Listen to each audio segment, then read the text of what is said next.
Assalamualaikum warahmatullahi wabarakatuh. Allahumma salli wa sallim wa barik ala sayyidina Muhammad wa ala ali sayyidina Muhammad, amma ba'du.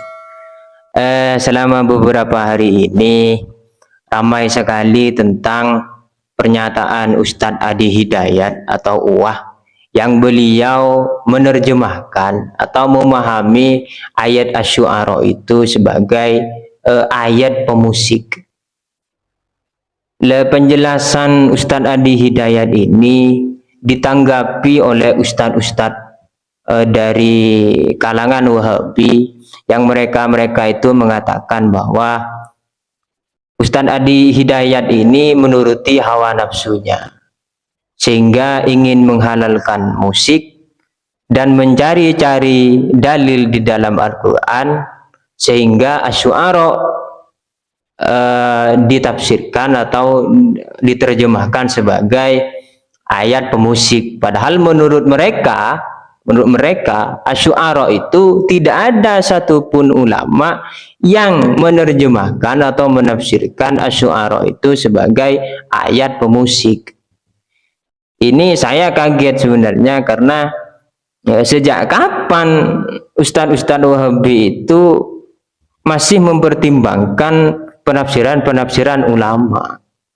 Biasanya mereka hanya memahami agama itu melalui teks Quran dan hadis saja.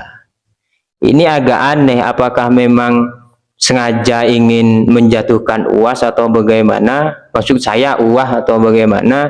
Ya wallahu a'lam. Saya sendiri terkait dengan apa yang dikatakan oleh UAS bahwa Asy-Syu'ara itu adalah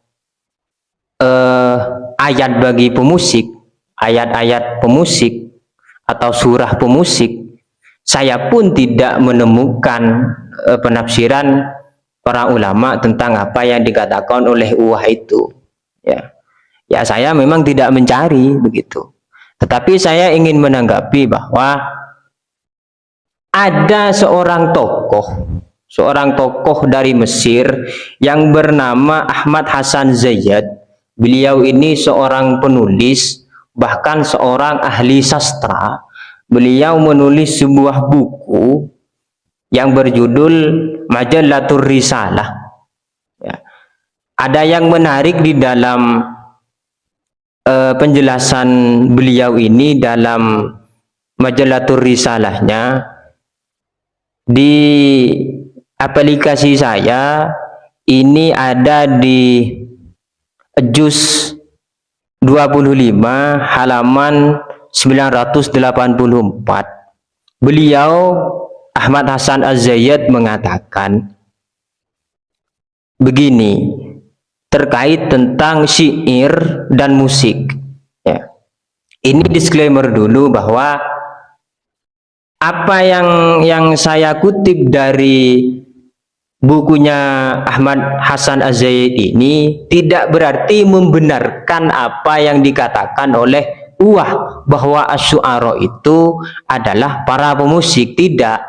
Ini saya berbicara tidak untuk menafsirkan Al-Quran bahwa Asy-Syu'ara itu adalah pemusik, tidak. Tetapi saya hanya ingin menanggapi bahwa mari kita sama-sama berpikir apakah memang syair itu berbeda dengan musik atau syair itu bagian dari musik atau syair itu adalah musik itu sendiri.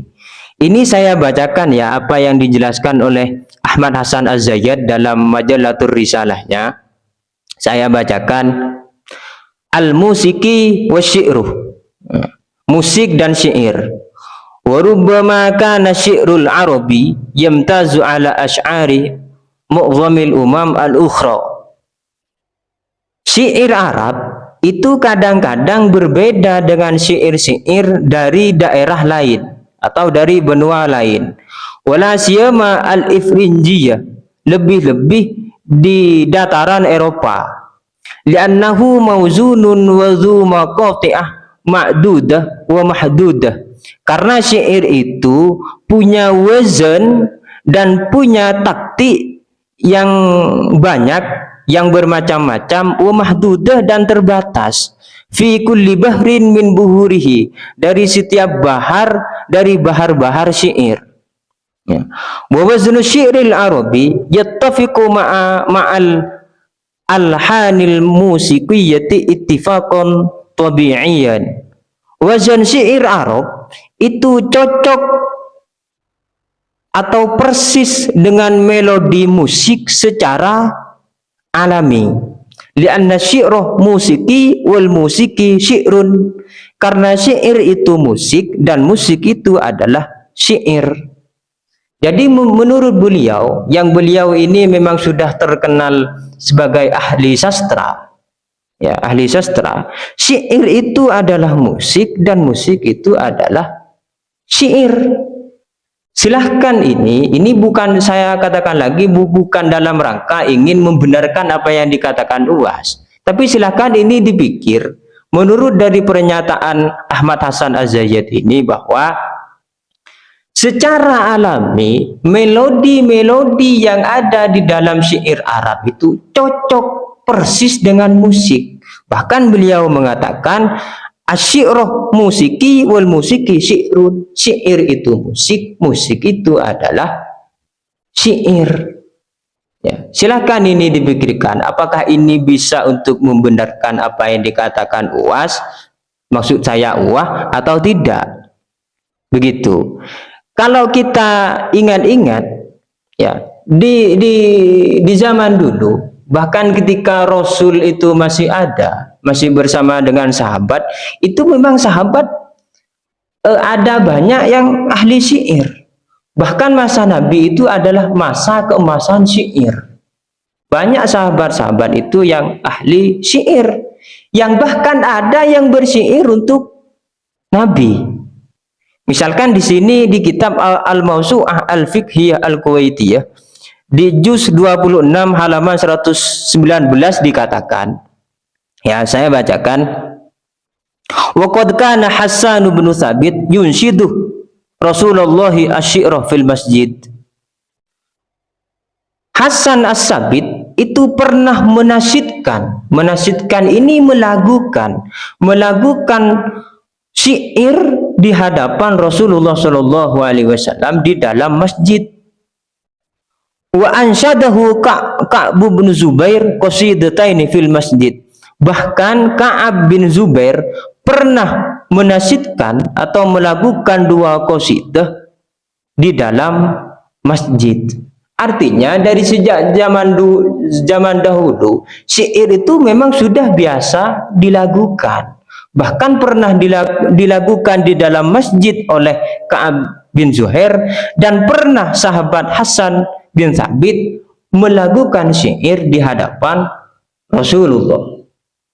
Bahkan dulu ketika Kanjeng Nabi itu hijrah ke Taif, ke Madinah, para sahabat-sahabat Ansor itu menyambut Rasulullah Shallallahu Alaihi Wasallam itu dengan syair. Dengan syair tersebut dinyanyikan dan menggunakan alat musik, yaitu duf. Duf itu apa? Terbang atau rebana. Penjelasan ini ada di dalam kitab Ihya. Jadi dulu itu memang sudah biasa bahwa syair itu sudah biasa dilakukan oleh sahabat, bahkan sudah biasa diiringi alat musik. Nah, ini relevan dengan apa yang dikatakan oleh Ahmad Hasan Az-Zayyad tadi di awal, yang beliau mengatakan bahwa melodi-melodi musik itu sangat cocok dengan wazan-wazan yang ada di dalam syair. Secara alami memang cocok. Makanya beliau mengatakan syair itu musik, musik itu syair.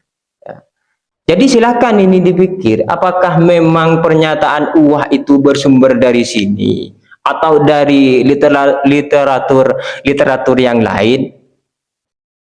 Kan UAH belum klarifikasi juga, begitu. Jadi kita itu jangan terlalu mudah menyalahkan orang, memvonis orang begini, begitu. Kita mengingatkan boleh, menegur boleh, tetapi tetap dengan bil ilmi, Tidak boleh membabi buta, memvonis Uwah begini, begini, begini. Perlu diingat, Uwah itu adalah seorang hafizul Quran. Orang yang hafal Quran pasti menghormati Quran. Tidak mungkin beliau itu semena-mena memahami Al-Quran dengan hawa nafsunya. Jadi mungkin saja karena kita itu kurang baca. Begitu ya. Semoga dipahami. Akhirnya, assalamualaikum warahmatullahi wabarakatuh.